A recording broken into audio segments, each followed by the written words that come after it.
nesse dia de chuva aqui, né? Tomara que acabe.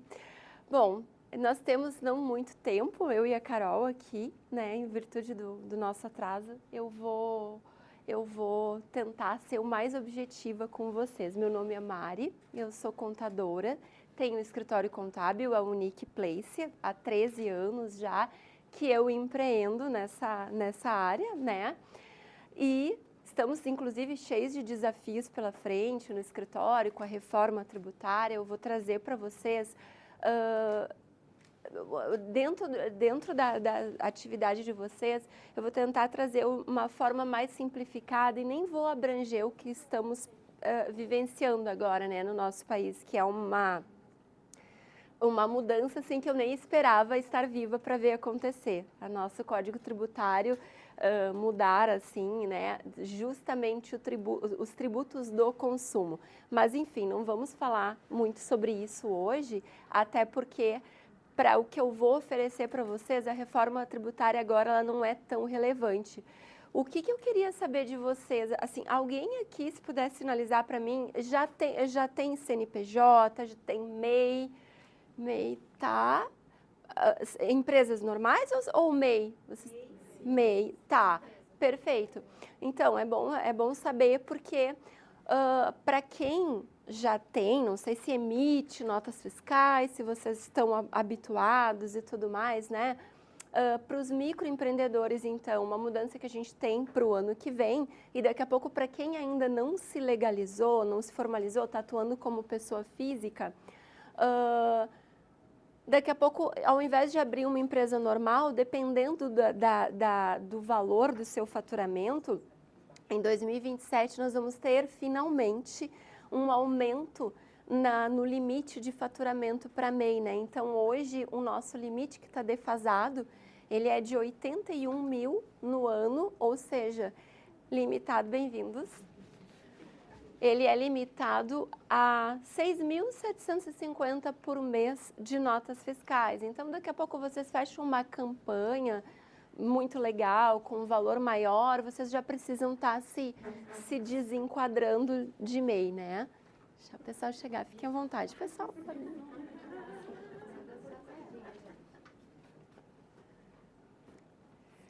bom, gente, então, seguir falando aqui, a Carol vai aqui, então, falando um pouquinho sobre mim. Esse slide eu vou poder passar para vocês também. Depois eu acho que a Bruna vai criar um link, né? Onde vai ter. E eu também depois tenho algumas tabelas, exemplos de alíquotas dentro do regime de vocês, que a gente vai falar. Para quem é influenciador, o melhor regime hoje é o Simples Nacional, mesmo com as alterações da reforma, né? Uma coisa sobre mim é que eu também estou cursando Direito, não para advogar para fora e tudo mais, mas simplesmente para trazer um pouco mais de respaldo, um pouco mais de embasamento para o próprio escritório, para que eu possa atender de uma forma mais ampla as necessidades dos nossos clientes, contratos, dentro da área do direito tributário, do direito societário também, né? Então, acho que isso é bem importante porque direito e contabilidade estão muito juntos, né, Carol? Enfim, é isso. Aqui, o que nós temos dentro? A gente já atua lá no escritório com atividades, com empresas de influenciadores digitais, né? Então, a gente tem só publicidade ou influenciadores e tudo mais. Então, aqui eu vou passar para vocês algumas das atividades possíveis dentro do que vocês, do serviço que vocês, do segmento de vocês, né? Então, aqui eles não têm, cada uma dessas atividades, ela tem CNAEs, que a gente chama, que são os códigos de atividades. E todas essas aqui, ou seja, agência de publicidade, intermediações e agenciamentos, a promoção de vendas, que é a única permitida para quem tem MEI, tem que ter essa atividade, né? Eu acredito que vocês, os que têm MEI, colocaram a atividade de, porque intermediação não é e claro, a edição de livros venda também ali também é permitido.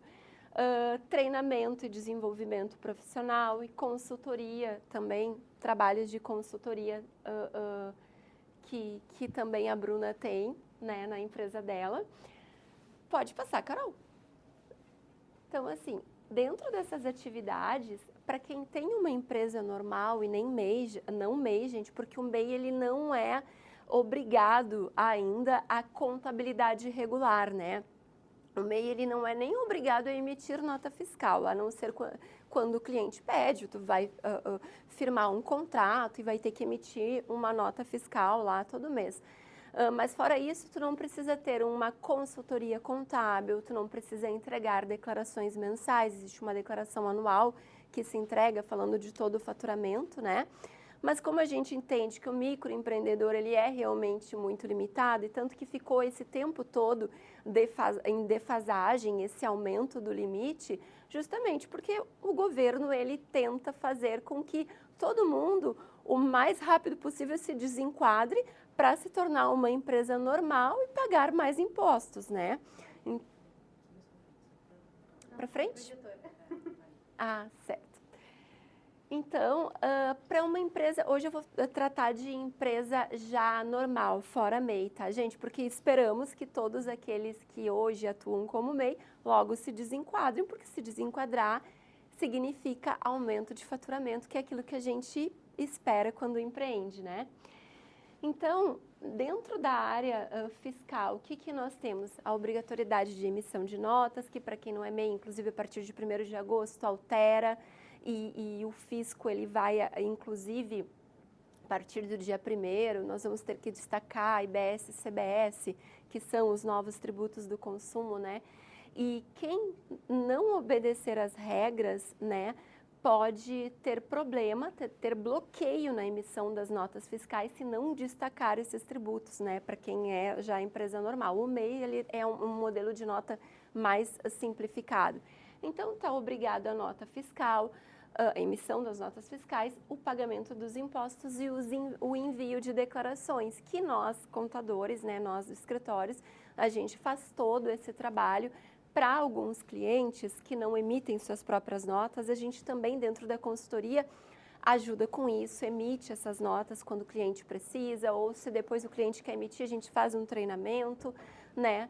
E mensalmente a gente faz a importação dessas notas, a apuração fiscal e faz todas as declarações para que a empresa se mantenha sempre com regularidade fiscal perante Receita Federal, municípios, né?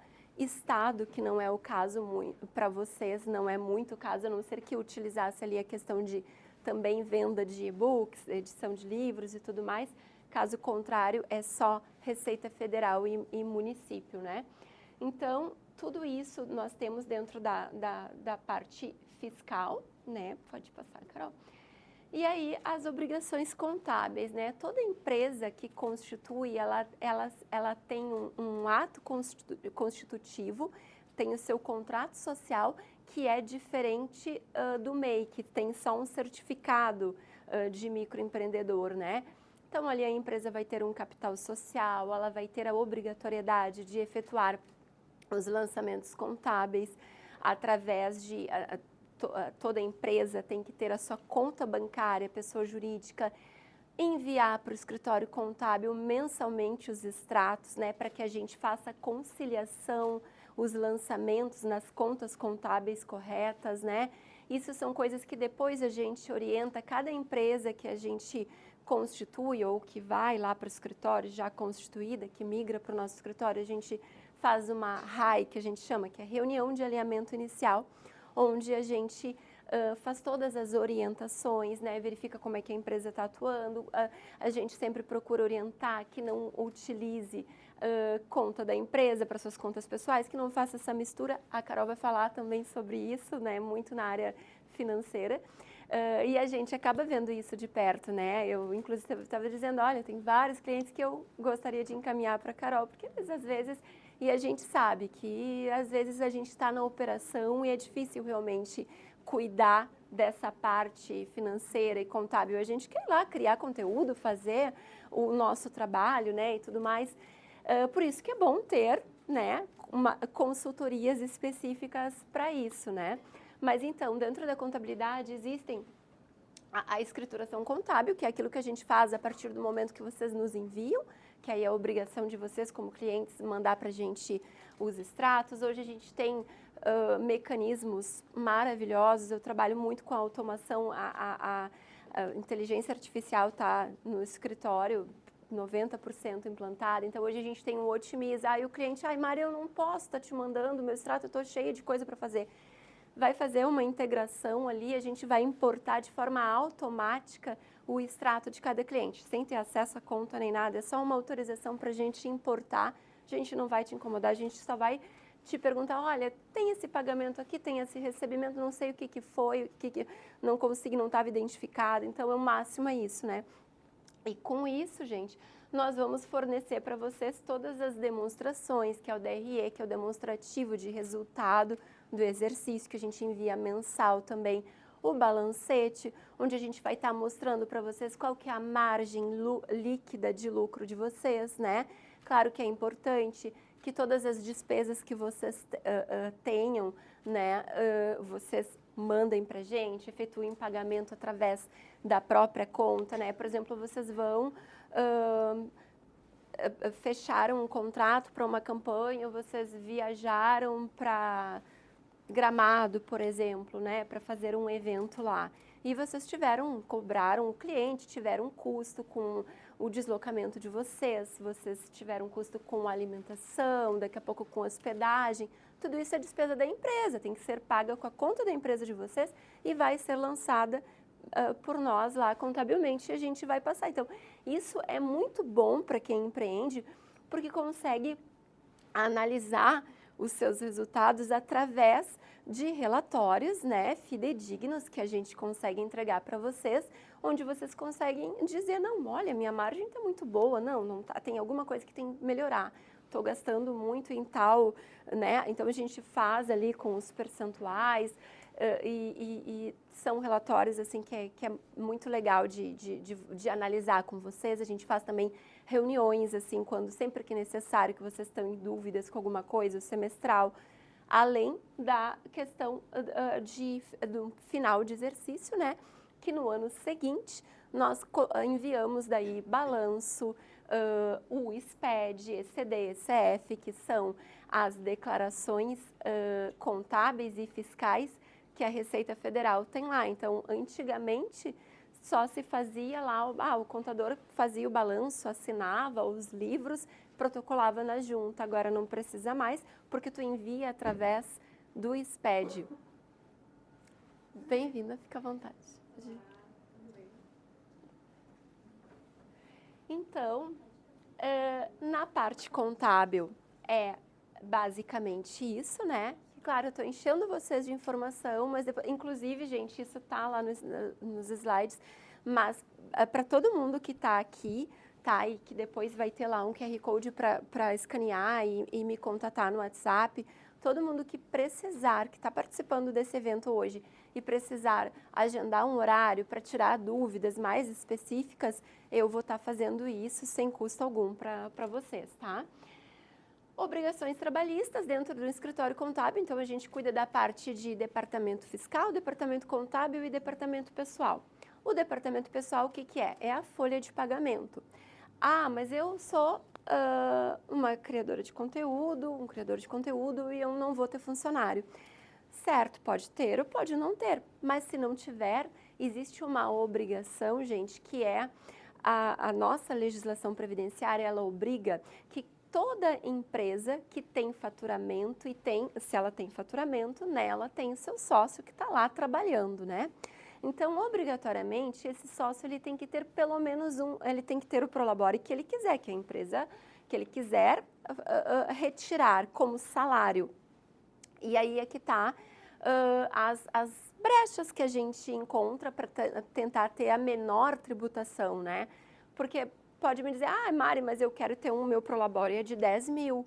Bom, mas vamos fazer o seguinte, Luiz Felipe, tu quer 10 mil, ok. Mas vamos declarar sobre um salário mínimo, que tu vai pagar 11%, que não pode declarar menos do que um salário mínimo, tu vai estar contribuindo para a Previdência Social, tu vai para as mulheres, inclusive para a licença maternidade, depois, né? E para todos os segurados, preciso fazer uma cirurgia, vou ficar 3 meses afastado, vai ficar recebendo o benefício, né? Vai contar como tempo de contribuição para aposentadoria, né? E tudo mais. E, além disso, é obrigatório, né? Porque tem que ter, nós todos, que tem gente que contribui como autônomo, quem tem MEI paga 5% de INSS dentro daquela guia das do MEI, que, claro, não conta para aposentadoria por tempo de contribuição, mas por idade, sim, né? Mas, enfim, vocês vão ter que ter uma folha de pagamento. Nós estamos com várias alterações, assim, né? Tivemos também a reforma, além de estarmos nessa transição da reforma tributária, a gente teve a reforma da renda agora, que é a Lei 214 de 2025, onde nós tivemos uma isenção, teve uma alteração na tabela do imposto de renda e agora, desde 2026, para quem recebe na sua pessoa física até 5 mil por mês, está isento de imposto de renda, né? Mas, ao mesmo tempo, para quem retira lucros, que retirar mais do que 50 mil por mês, vai ter que ter pagamento de retenção de 10% do imposto de renda. Claro que existe uma liminar no Supremo Tribunal Federal que está, para as empresas optantes pelo Simples, foi suspenso foi suspensa essa retenção, né? Mas, enfim, todos vocês, né, vão definir, eu quero só pelo mínimo, porque eu já não contribuía mesmo, eu não tenho interesse em ter um valor muito alto de contribuição, eu não quero contar com a Previdência para me aposentar. Pode ter alguém que antes já trabalhou, já contribuiu por um valor maior e quer continuar naquela faixa para quando se aposentar ter um valor de aposentadoria maior, né? Enfim, mas o fato é que a gente faz também, né, na nossa consultoria e para cumprir com as obrigações, essa elaboração da folha de pagamento, onde vai o recibo de salário do sócio, vai a DARF do INSS, que a tua própria empresa desconta de ti e tu repassa para a Previdência nessa DARF, né? Então, a gente sempre orienta, olha, faz os pagamentos para a tua conta de pessoa física em 2 momentos diferentes. Quando a gente, no escritório, te manda a folha de pagamento, o salário mínimo hoje está R$ 1.621, teu líquido vai dar R$ 1.449, recebeu, repassa para a tua conta de pessoa física porque é o teu salário. Aí deixou reservado ali na conta os valores, eu vou ter que pagar o imposto, eu vou ter que pagar o próprio INSS, paguei meu prolabore, vou ter mais tal e tal despesa, o restante eu vou distribuir para minha conta como distribuição de lucros isento, ou seja, tu vai distribuir de forma isenta, porque eu já vou falar sobre isso, sobre a questão de alíquotas com vocês, do pagamento de imposto, né? Mas no momento que no Simples Nacional tu paga o imposto sobre a receita bruta, aquilo que sobrou não tem por que ter imposto de renda, a não ser que vocês não estivessem no Simples e retirassem mais do que 50 mil por mês, por CPF, isso, né? Então, dentro disso, essa é uma outra obrigação. Pode passar, Carol. Aí que a gente entra, então, gente, nos regimes de tributação, tá? Hoje, no Brasil, nós temos estes 3 regimes. Eu nem vou falar muito sobre lucro presumido e lucro real, porque já sei por experiência que para vocês, pelo menos inicialmente, não é muito vantajoso. O melhor regime para vocês hoje é o Simples Nacional. Dentro do Simples, se quiser, pode passar, Carol. Aqui eu tenho todos esses anexos ali, mas eu tentei só fazer um print, porque o que acontece dentro das atividades de vocês, gente, existem 5 anexos, né, no Simples Nacional. Tem o anexo 1 que é para comércio, o anexo 2 que é para indústria e o anexo 3 que é onde se enquadra para vocês, que é para prestação de serviços, né?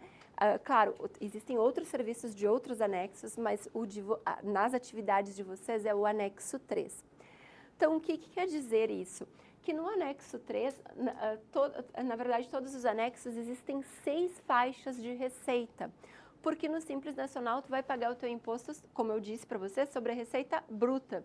Então, digamos assim, para que cada um de vocês constituir uma empresa, para que se mantenha sempre na primeira faixa para pagar uma alíquota fixa, que ela começa em 6%, tem que ter no bruto acumulado até 180 mil. O que isso significa? Significa uma receita de até 15 mil por mês.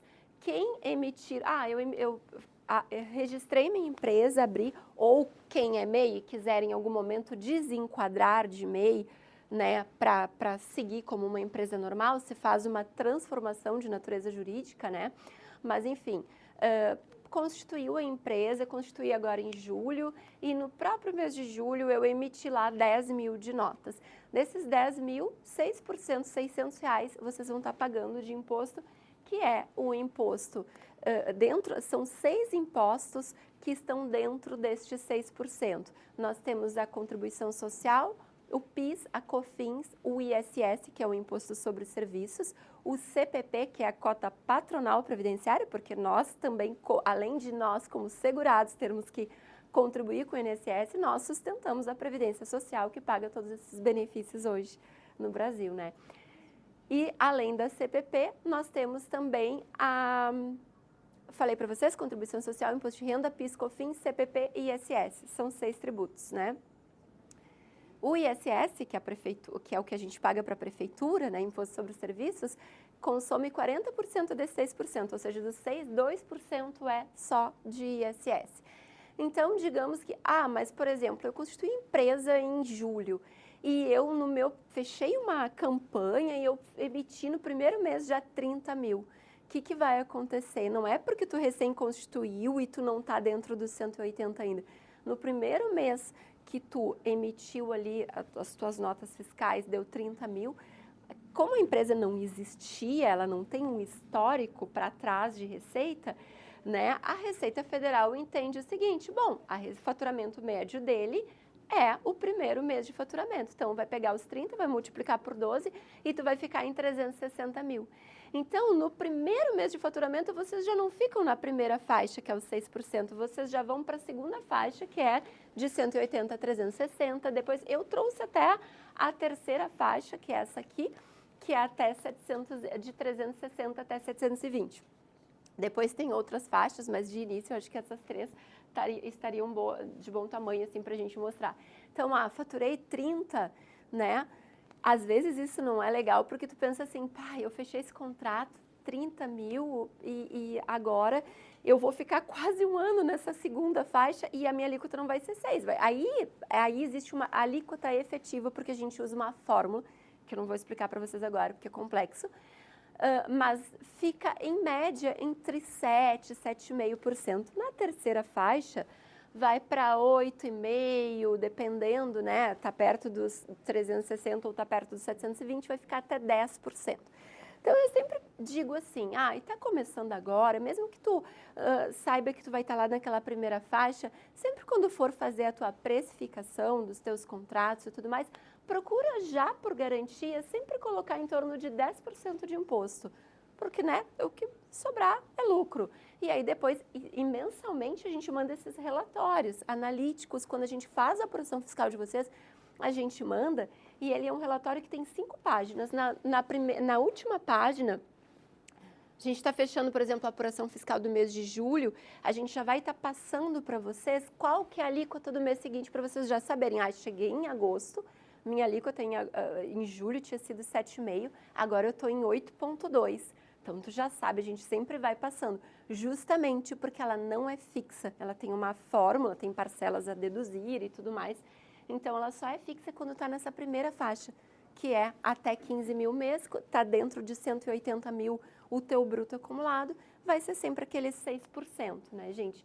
Então, ali tem, depois, para quem me contatar, eu tenho os relatórios exemplificando aqui na faixa 1, 2 e 3, para vocês entenderem o que vocês estão pagando de imposto. Carol, pode passar.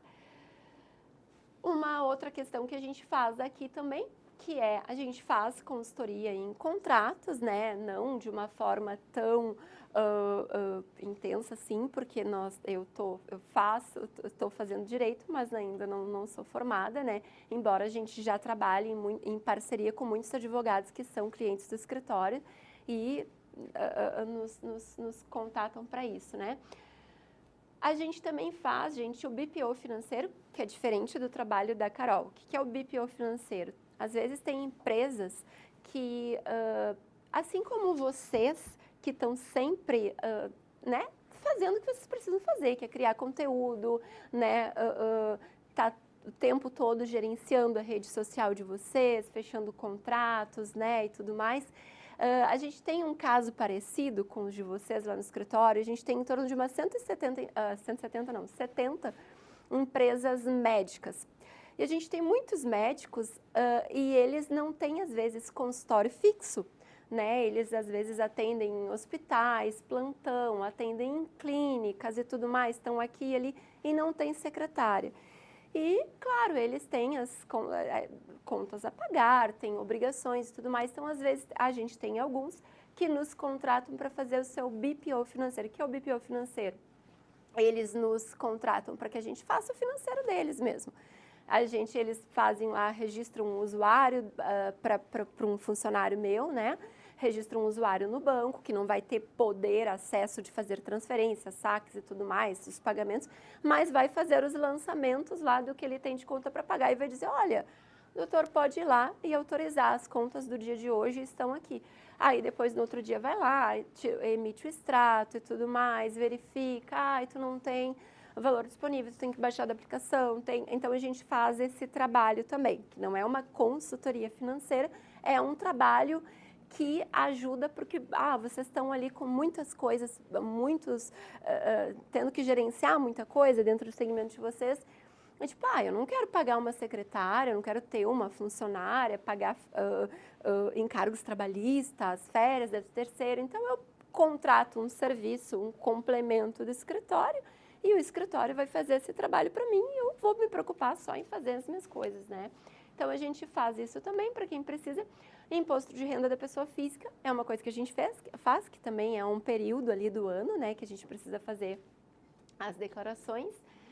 E contabilidade para pessoas físicas, gente, é o que eu também quero trazer um pouco para vocês, porque nós temos hoje, pode ser que nós tenhamos aqui pessoas que estejam iniciando ou que ainda não está valendo a pena ter uma empresa, um CNPJ. Por quê? Porque, poxa, se eu for ter CNPJ, eu vou ser obrigada a pagar ter esse prolabore, pagar INSS, eu vou ter que ser obrigada a pagar o contador mensalmente e eu vou ter que pagar os impostos, né, e tudo mais. E como nós temos essa faixa agora de isenção maior, para até 5 mil por mês não vai pagar imposto de renda, existe um formato que a gente chama que é o livro caixa, o carnê-leão. A pessoa física que não quer, ou que não precisa ter uma empresa, a gente faz, tanto a gente passa uma consultoria com um treinamento para que essa pessoa faça sozinha o seu livro caixa, como também hoje a gente tem profissionais, dentistas que começaram há não muito tempo e terceirizam para a gente fazer ali o carnê-leão deles por mês e tudo mais, né? Então, tu faz o teu livro caixa, tu coloca o que tu teve de receita na tua pessoa física e coloca as tuas despesas e tu vai pagar o imposto de renda daí sobre a base total líquida. Então, por exemplo, eu faturei 15 mil.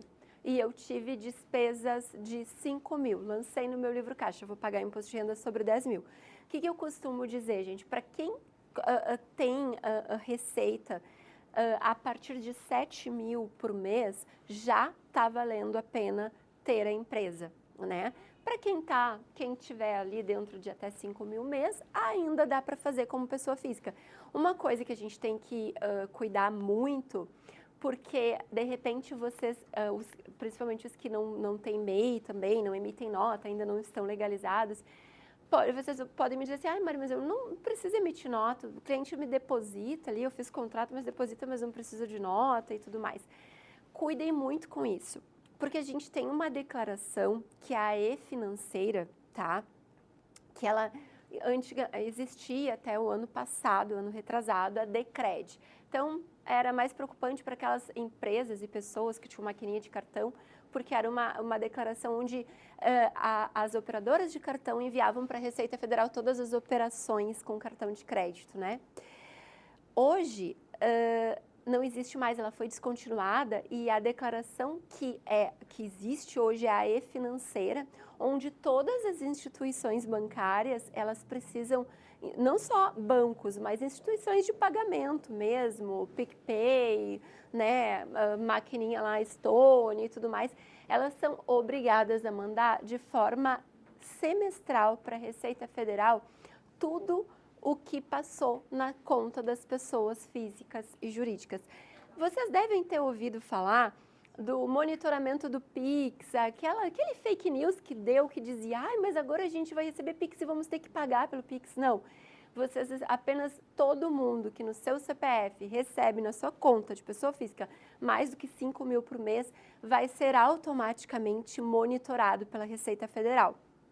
Só que, como as pessoas físicas não são obrigadas, como uma empresa, a entregar declarações mensais, a Receita Federal ela vai esperar passar aquele ano, vai ficar te monitorando, vai esperar passar aquele ano e vai esperar que tu entregar a declaração de imposto de renda para verificar se tu declarou ali os teus rendimentos tudo de acordo com o que realmente entrou em conta. Senão eles vão te mandar uma notificação, uma malha fiscal, vão dizer que teve divergência, isso com as empresas já está acontecendo, tem acontecido no escritório. Ontem eu tive numa reunião num cliente que trabalha com venda há muitos anos já, ele tem empresa, trabalha com venda de pneus, rodas e tudo mais. E o fisco mandou, é a coisa mais assim, tu fica impressionada como as coisas estão, tu não tem mais como sonegar, a gente não tem mais como sonegar. Eles chegam a mandar os auditores fiscais, eles não batem mais da empresa para fazer a fiscalização. Eles chegam, te mandam por e-mail, notificam o contador, inclusive, que é responsável solidário, né?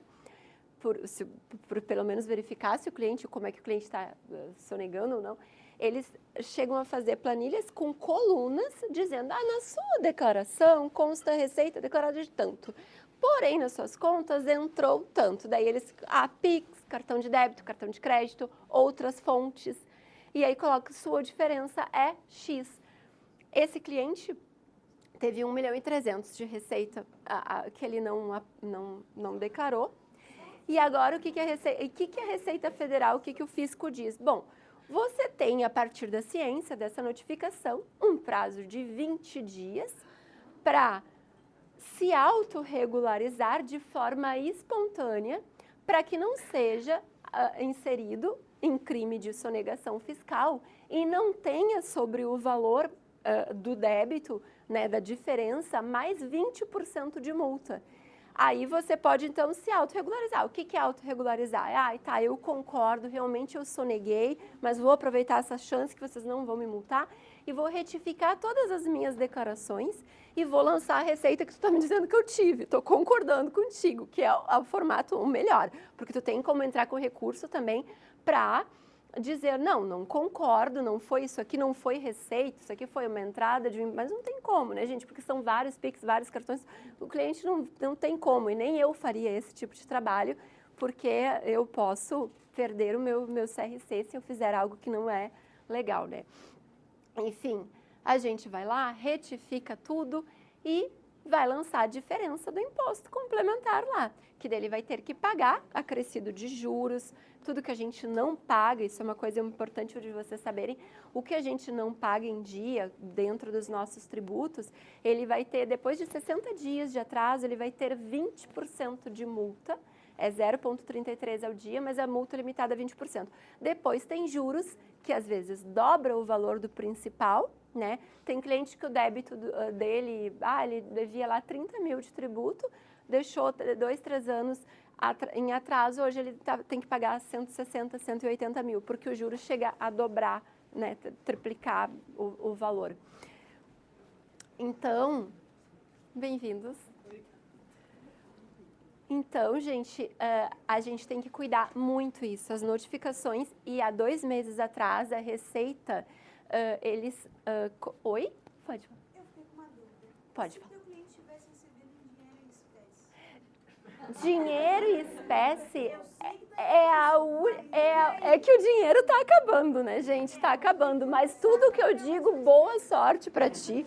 Fecha muitos contratos para receber em dinheiro, dá desconto para receber em dinheiro, que daí tu não vai precisar declarar, né? Exatamente. Hoje em dia é tá bem difícil, né?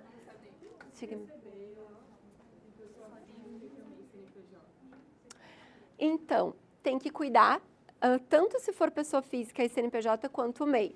O que a Receita Federal, se ela instaurar alguma fiscalização, o que ela pode alegar? Que tu estás segregando receita para pagar uma alíquota menor na pessoa jurídica. Tem gente que tem MEI e faz isso, tipo, eu só posso, como no meu MEI, eu só posso receber até 7. Então, eu vou pegar uma maquininha ou vou receber Pix na minha pessoa física.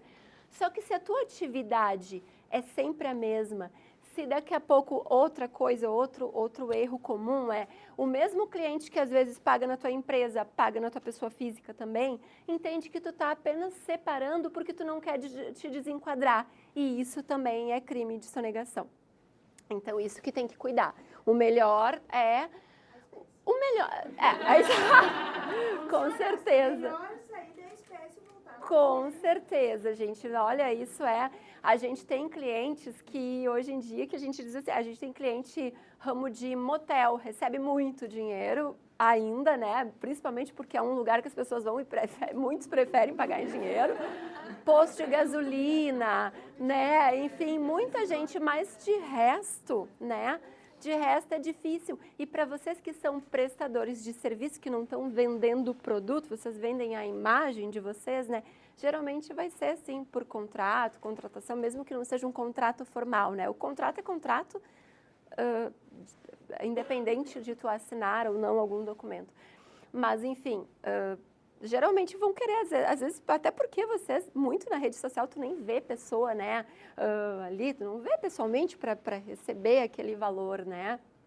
Então, eu, às vezes, tenho funcionários lá do escritório que eles chegam com dinheiro, Mari, eu tenho R$500 aqui, eu não quero ficar com dinheiro, eu preciso do dinheiro na conta, tu faz um Pix para mim, eu te dou. Aí eu fico com dinheiro para mim, faço Pix para a pessoa, troco, porque as pessoas não querem. É por isso que o dinheiro está ficando difícil, né? As pessoas não querem mais ter essa questão de estar com dinheiro, porque tudo está ali no celular, né? Enfim. Mas, gente, o que eu quero dizer é isso, que essa instrução normativa que entrou em vigor desde 2025, claro que vocês podem pensar, mas eu já estou em 2026, não fui fiscalizado. Porque quando eles fiscalizam, eles podem, retroativo aos últimos 5 anos. Então, para eles, para a Receita Federal, também não vai valer a pena. E até porque vocês ainda, pelo menos esperamos que sim, né, num breve futuro, mas ainda não são grandes empresas, porque a Receita Federal, eles tendem aí nas empresas grandes, que estão mais lá no... A gente aqui, por enquanto, a gente está ainda naquele limbo que não dá, mas vamos ser, porque, como eu estava falando para vocês, há 2 meses atrás, eles anunciaram oficialmente o uso da IA. E o sistema da Receita Federal, gente, não é à toa que ele é chamado, o nome dele popular é Tiranossauro Rex, porque o sistema da Receita Federal é considerado o melhor sistema de fiscalização do mundo. Ou seja, a gente não tem mais como. Quando chegar a reforma tributária 2033, é quando vai ter a transição total, né? Agora em 2027, para quem trabalha com e-commerce, se não adiarem novamente, já vamos ter o split payment. Eu tive em Curitiba na semana passada, quinta-feira, num evento com todos os advogados tributaristas e com os pais da reforma, o deputado Luiz Carlos Rauli, que foi um dos idealizadores, quem criou esse deputado, conheci ele pessoalmente, foi a pessoa que criou o Simples Nacional, criou o MEI, né? Ele que foi o idealizador, que protocolou os projetos, né? Enfim, eles estavam nos passando nessa questão do split payment, teve um adiamento, enfim, mas eu conheci não vou lembrar o nome dele, Abu Rabi, algo assim, que foi a pessoa que em 2017 já foi procurado pelo governo, que é um cara, um engenheiro que foi formado pelo ITA, que é aquela faculdade de engenharia a mais difícil que existe, que para passar tem que ser muito, muito, muito cabeção. E esse cara desenvolveu o split payment. Ou seja, o que vai ser isso? Ele vai ser um mecanismo que tu vai ter, isso tem que cuidar porque vai afetar muito, para muitas empresas, né, o capital de giro. Porque tu já vai ter retido o teu imposto para o governo, ou seja, a pessoa vai pagar para ti por Pix, tu emitiu uma nota fiscal, vai receber através do Pix, vai ter um robozinho que vai dizer, a alíquota dela é 28%, a alíquota cheia de IBS e CBS. Eu vou reter aqui, foi R$1.000, eu vou reter 280, vou mandar para o meu cofrezinho do governo e ele já vai receber só o líquido na conta dele. É assim que vai funcionar. Só que, por enquanto, foi adiado, então, só para quem trabalha com a parte de e-commerce, que não é o caso de vocês, né? De qualquer forma, daí tem outras situações, tem para várias atividades vai ter redutor de alíquota, vai ter quem estiver contribuindo vai poder também tomar crédito. Então, quando chegar nessa situação, vocês também, tudo que vocês consumirem de serviço, alguém for prestou serviço para vocês vão tentar pedir sempre com nota fiscal, porque vocês vão começar a se creditar também, que a gente chama de IVA. O IVA já existe em todo mundo praticamente, né? Esse deputado, ele foi para a Alemanha para tentar colocar no Brasil o que já existe. Né? Que eu fui conhecer o IVA, sai nas notinhas quando a gente vai para... Eu estive em 2024 na Europa, e aí lá a gente já ouvia falar da reforma tributária aqui, né? Sem estudar tão afinco, mas aí qualquer coisa que eu consumia tinha ali, qual era o valor do meu IVA, né? Então, isso é algo que aqui no Brasil é o IVA dual, que a gente chama, porque trouxe o imposto sobre os serviços, o imposto municipal junto com o federal. E aí, então, a gente vai ter essa questão de tomar créditos e tudo mais, né? Mas, por enquanto, gente, não se preocupem com isso, porque para vocês, até porque o próprio Simples Nacional, agora em setembro, a gente vai ter que fazer a opção de fazer o Simples híbrido ou não. O que é o híbrido? O híbrido é tu recolher o IBS e CBS por fora, que vai ter efeitos a partir de janeiro de 2027, mas tu vai dizer que tu vai recolher por fora e para poder tomar crédito. E o restante, porque imposto de renda não teve alteração alguma, contribuição social não teve alteração alguma, então são só os tributos sobre o consumo, né? Bom, dito isso, gente, tenham cuidado nessa questão aí financeira, ela está aí, por mais que vocês possam não ser notificados agora, em algum momento vocês podem vir a ser retroativo aos 5 anos, né? Então, eu acho que o melhor remédio é, na verdade, prevenir mesmo, né? Que a gente possa se prevenir e daqui a pouco, se a gente faz um mapa mental e a gente pensa, bom, não adianta, eu tenho que pagar imposto, estou no Brasil, é a maior carga tributária que existe, ok, mas vou colocar que esse valor, tudo que eu faturar é menos esse percentual aqui e daí a gente não sofre, né? Carol, pode passar, por favor. Aí aqui, gente, eu não sei se eu esqueci de falar alguma coisa, eu acredito que não, mas se vocês também tiverem mais perguntas, por favor, vamos... E agora em agosto, setembro, né, que vai mudar, qual delas tu indica? Depende, aí depende de cada empresa. Para vocês, por exemplo, eu penso, até pelas empresas que a gente já tem na área de vocês lá no escritório, eu penso que não é vantajoso o regime híbrido de tu recolher por fora, porque tu vai ter uma alíquota maior e se tu não tiver créditos para tomar. Então, assim, ó, para quem, empresas, daqui a pouco assim, eu tenho lá a empresa que vende calçado, compra calçado, tem empresa que é que é de farmácia e tudo mais, né? Aí a gente tem, olha, tu pode recolher pelo simples porque tu tem PIS e COFINS, tu tem produtos monofásicos, tu pode recolher por fora porque tu vai tomar crédito, por exemplo, né, farmácia, eles compram de indústrias farmacêuticas que geralmente, né, não são do Simples Nacional. Então, eles vão sempre pagar o IBS-CBS, então o nosso cliente vai poder se creditar. Mas se vocês não têm muitas despesas, gente, se vocês não têm muitas despesas, não vale a pena. Vale a pena recolher por dentro, não ir para o híbrido, né? E aí, isso daí fica dentro desse 6%, que daí tu vai pagar. Hoje, para quem não está no Simples e trabalha com serviços, o PIS e o COFINS, ele é 3,65%. E o ISS, que é o imposto para a prefeitura, ele pode variar de 2% a 5%. Para vocês, publicidade, parte de edição de livros, publicidade é 2%, mas a parte de consultoria ali é 5%, é a alíquota máxima que qualquer município... Porque o ISS, ele é a nível nacional de 2 a 5, mas dependendo, não sei se todos vocês são de Porto Alegre, não, tem gente que não é, porque cada município tem o seu regulamento de ISS em separado. Então, daqui a pouco, para publicidade em Gravataí pode ser 3%, em Porto Alegre 2%, varia, mas nunca vai ser menos do que 2% e mais do que 5%. Então, só aí a gente está falando já em 8,65%, sem contar CPP, sem contar imposto de renda e contribuição social. Então, vale muito a pena o Simples Nacional, tu pagar 6% se tivesse faturamento até 15 mil no mês. E ultrapassou. Aí pensa assim, gente, mas eu no primeiro mês eu faturei, não quero dizer que tu vai, às vezes tu vai, Maria, esse mês eu faturei mais do que 15, eu faturei 40 mil.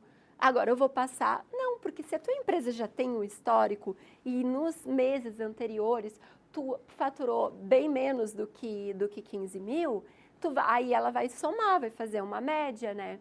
Então, por exemplo, eu tive ali 5 meses faturando até 10 mil e depois eu faturei mais, aí eu faturei 50. Sim, mas se tu teve 5 e mais nos 6 meses tu faturou 50, tu tem 100 mil. Nós vamos dividir esses 100 mil por 5. Se a média ficar menos do que 15, tu vai pagar, mesmo tu tendo extrapolado um pouco naquele mês, tu vai pagar, vai continuar dentro da mesma faixa, que é os 6%, né? É a faixa do ano.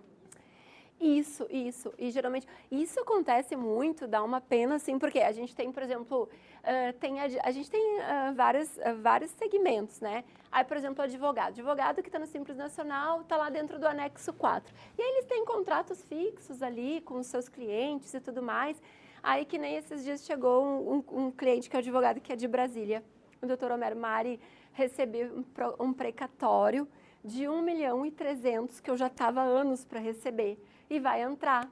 Aí eu disse assim, bom, tu vai receber esse precatório, a tua receita tu vai lá para outra faixa. Daí o que vai acontecer? Ele recebeu naquele mês aquele precatório. Depois dos outros meses ele voltou a receber os contratos fixos, só que daí ele vai passar um ano com uma alíquota bem maior, porque até que vá saindo uma competência e entrando outra, a alíquota dele vai ficar maior, até que ela diminua bastante, né?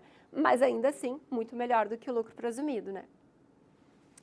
Gente, eu acho que é isso que eu tenho. Posso fazer uma pergunta? Claro. Então, parece que foi para mim hoje, assim, porque eu tô com uma situação. O influenciador digital não é a minha primeira renda, certo? Tá. Eu faço trabalhos, porém é tudo no Pix. Pix. Tá. Essa semana agora apareceu uma empresa e eles querem a nota. Eu Tá. não tenho MEI. O que eu penso? Eu tenho um contador ali que é meu amigo. Tá. O que acontece com essa empresa? Eles querem a nota. Eu vou fazer um trabalho de um mês com eles. Pode ser um mês e pode ser um ano. O que vai acontecer depois desse um mês? Eles vão analisar as métricas. E vamos. Luiz, foi legal. Vamos seguir. Prosseguir. Ou, valeu, um abraço. Então, assim, Sim. só que eu preciso da nota. O que tu indica? Eu abro um MEI.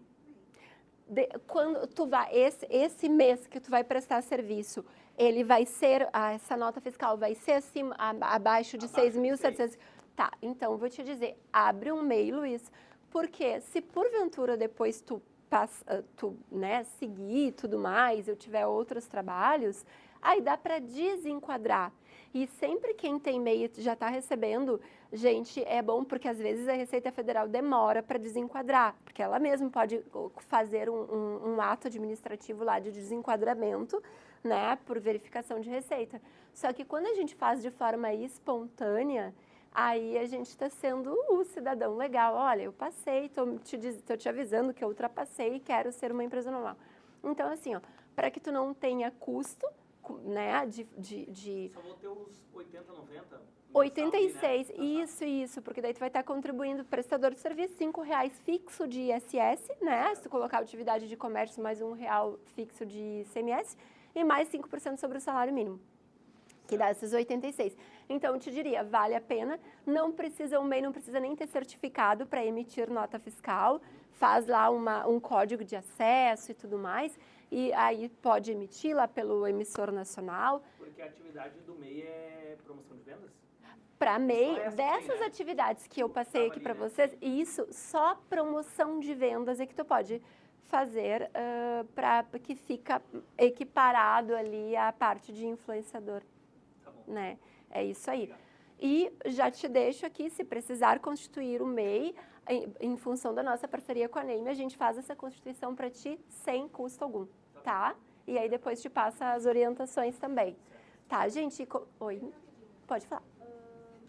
Como pelo MEI tu já tem ali o teu imposto que tu paga todo mês, tu já tem direito à aposentadoria por Idade, isso. Mas, igual eu preciso declarar minha pessoa física, porque passa do valor de pessoa física. Na Tá. pessoa física, tu aconselharia pagar um carnê-leão ou alguma outra previdência em questão de aposentadoria? O carnê-leão, ele nada mais é do que o imposto de renda de pessoa física sobre a tua renda.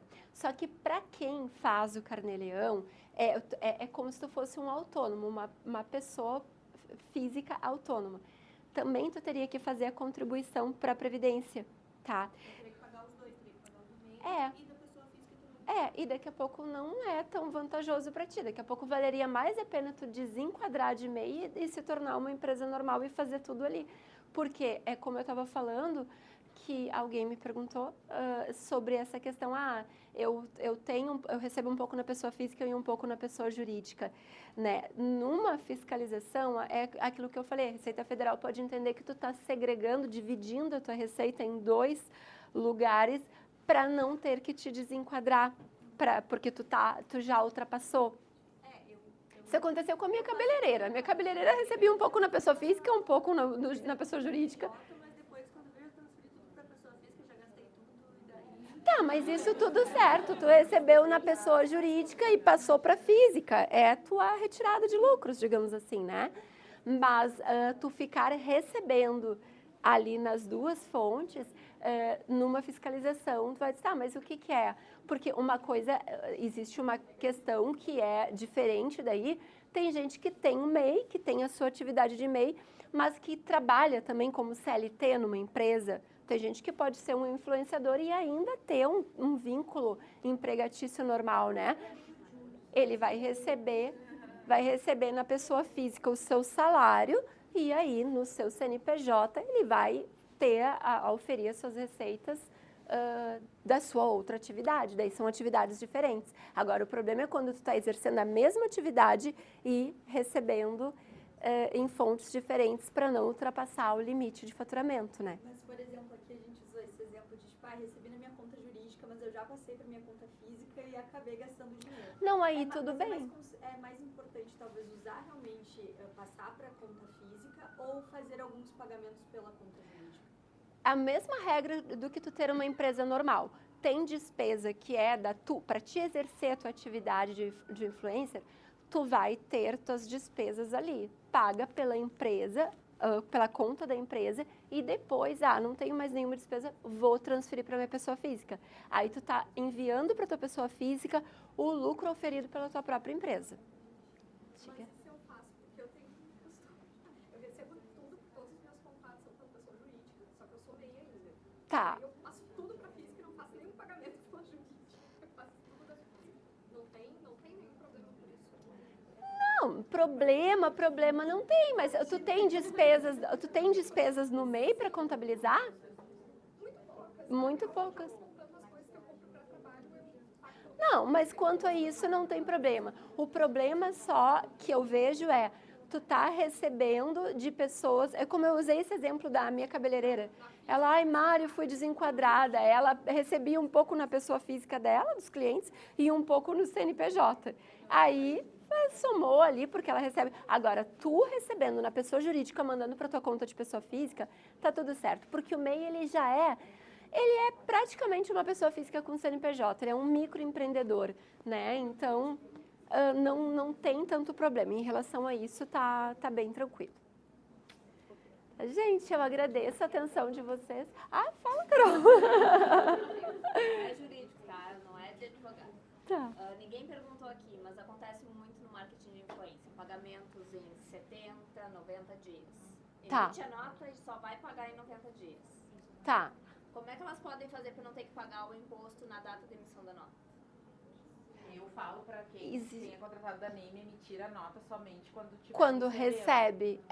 Esse é o melhor, até porque se tu emitiu a nota e aí o teu tomador de serviço não te pagou, tu já pagou o imposto. Claro, para o MEI ele vai pagar independente de emissão de nota, né?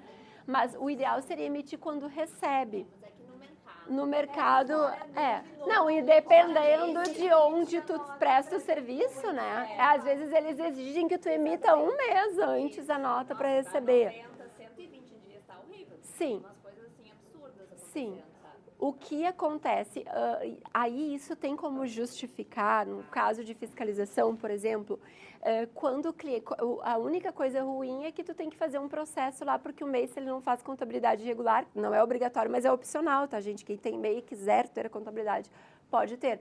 Mas, às vezes, vai acontecer o seguinte, na conta entrou num mês 30 mil.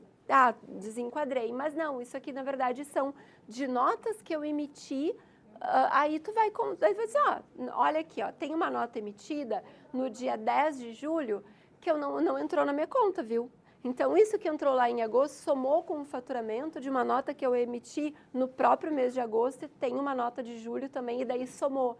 Aí o recebimento foi a maior, mas a declaração de receita foi anterior. Aí tem como comprovar, porque tu emitiu nota fiscal e não recebeu em conta. O problema é para os MEIs que vão faturando e não emitem nota fiscal, né? Daí como é que tu vai comprovar para o fisco que é de uma nota de um serviço que tu prestou anteriormente, que postergou ali o recebimento, né? Tá dentro do mercado, é melhor tu te desenquadrar do MEI. Sim, por conta. Dessa prática que já vem há uns Exato. anos já, E claro, daí existe, quando tu tá no MEI não tem isso, mas existe regime de caixa e regime de competência. A maioria das empresas optam pelo regime de competência, ou seja, tu emitiu a nota, tu vai receber do teu cliente lá 30, 40 dias depois, mas quando tu emitiu a nota foi o fato gerador para o pagamento de imposto. Tu vai pagar no mês subsequente o imposto, mesmo que tu não tenha recebido, levou um calote ou o cliente demora mesmo para te pagar. E o regime de caixa é aquele que tu vai pagando conforme vai recebendo. Isso aí.